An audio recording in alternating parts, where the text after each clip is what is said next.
Olavo, muito obrigado aqui pela presença aqui no Poder Expresso, no SBT News. Como você está? Tudo bem?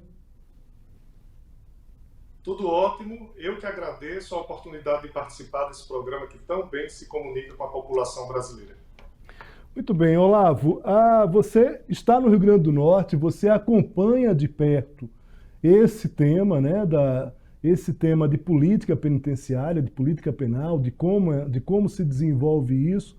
É, E queria saber o seguinte: uma prisão de segurança máxima, quando a gente pensa numa prisão de segurança máxima, a primeira coisa que a gente pensa é: se é segurança máxima, não vai ter fuga. E teve fuga. O que é que ocorreu, Olavo?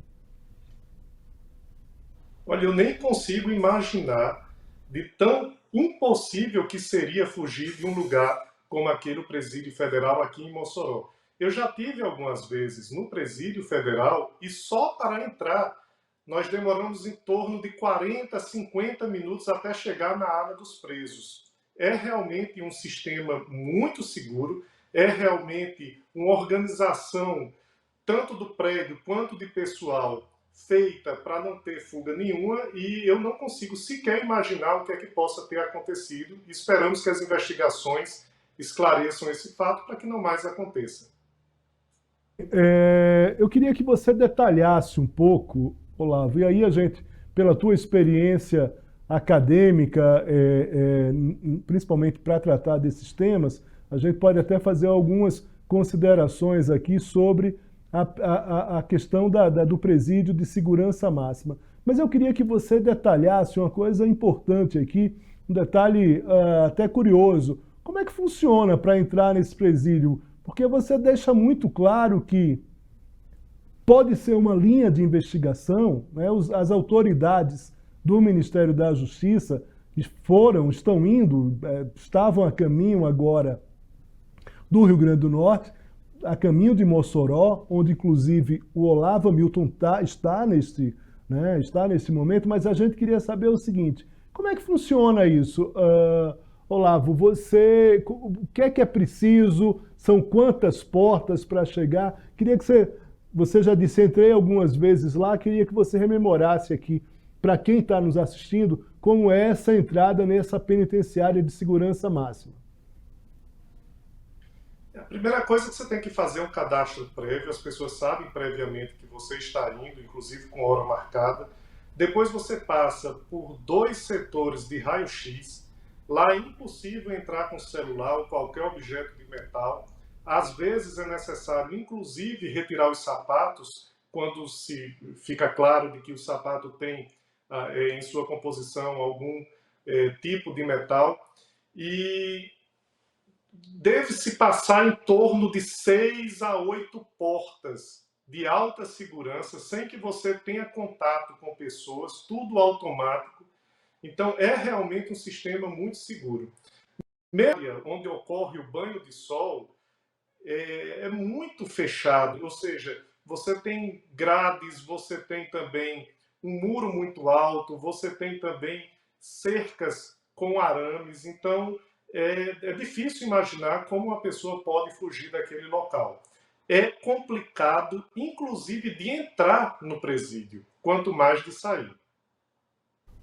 Pelo que você está me falando aí, Afonso, não é nenhuma, vamos dizer assim, nenhuma análise precipitada que uma das linhas de investigação, né, em relação a essa fuga seja uma possível facilitação de determinados agentes. Eu acho que isso vai acabar entrando nessa linha de investigação para saber exatamente o que ocorreu. Porque pelo detalhamento que você está dizendo que você faz, esse relato que você faz para a gente, de fato, para uma pessoa sair de uma prisão nessas circunstâncias, onde você tem quase 40 minutos para entrar, várias portas para que você chegue num determinado lugar e nas próprias celas no presídio. É, de fato, uma das linhas de investigação, me parece, não sou investigador policial, mas acompanho segurança pública há muito tempo, imagino que uma das linhas seja justamente essa, né? uma uma eventual facilitação de agentes para que esses 2 presos conseguissem sair. Né? De uma fuga de um presídio de segurança máxima, e isso não é só no Brasil, como em qualquer lugar do mundo, onde não tenha ocorrido violência para que o preso consiga se evadir, a primeira linha de investigação sempre será a facilitação. Porque imagine que é um presídio colocado no lugar ermo, com todo o aparato de segurança, com agentes bem treinados, com a estrutura física que torna praticamente impossível a fuga, mas a fuga ocorreu. E ocorreu, ao que parece, de forma tranquila, sem que tivesse sido utilizado qualquer violência externa ou qualquer violência interna ao presídio. Então, isso nós não estamos dizendo que possa ser assim, mas fica muito claro, muito óbvio que a primeira linha de investigação, nesses casos, sempre será a colaboração de algum agente que trabalhe no sistema. É curioso, né? Assim, isso aqui é só um comentário meu, Afonso. Evidentemente que, se você quiser comentar, fique à vontade. Mas o ministro Flávio Dino... Vá lá, por favor. Afonso é o nome do meu filho mais novo e é um nome que eu gosto muito, inclusive. Mas meu nome é Olavo.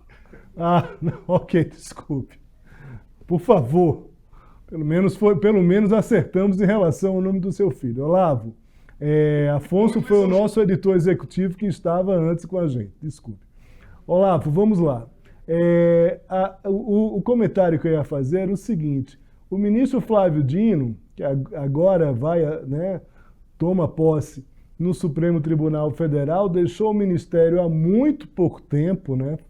Houve uma troca agora, né, há poucos dias, do próprio secretário de Políticas Penais, que já pegou aí, vamos dizer assim, como diria, tanto no Rio Grande do Norte como em Pernambuco, pegou em bomba, né? Tem uma expressão que a gente usa que diz um pouco disso, né? Quer dizer, acabou tendo que fazer esse deslocamento aqui na quarta-feira de cinzas para o Rio Grande do Norte para fazer essa apuração. Uma questão, Afonso, que eu pergunto, Olavo, desculpe.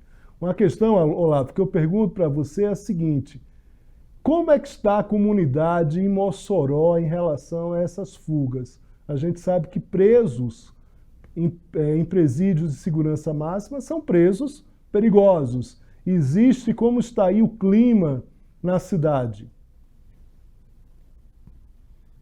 Daqui de onde eu estou, é possível escutar, inclusive, muita movimentação de helicópteros e com as pessoas que eu conversei, todas ficam muito apreensivas, porque desde a instalação do presídio em Mossoró, se tinha esse receio de que a cidade fosse ficar mais violenta ou fosse ficar mais vulnerável à atuação do crime organizado. Não por esse motivo, Mossoró é uma das cidades mais violentas do mundo. No último mapa da violência, ficou claro que Mossoró seria a cidade mais violenta do Brasil, considerando o número de mortes a cada 100 mil habitantes. E se já existia esse clima de desconfiança em relação à presença do presídio federal e das pessoas que estão lá presas, agora aumentou muito mais.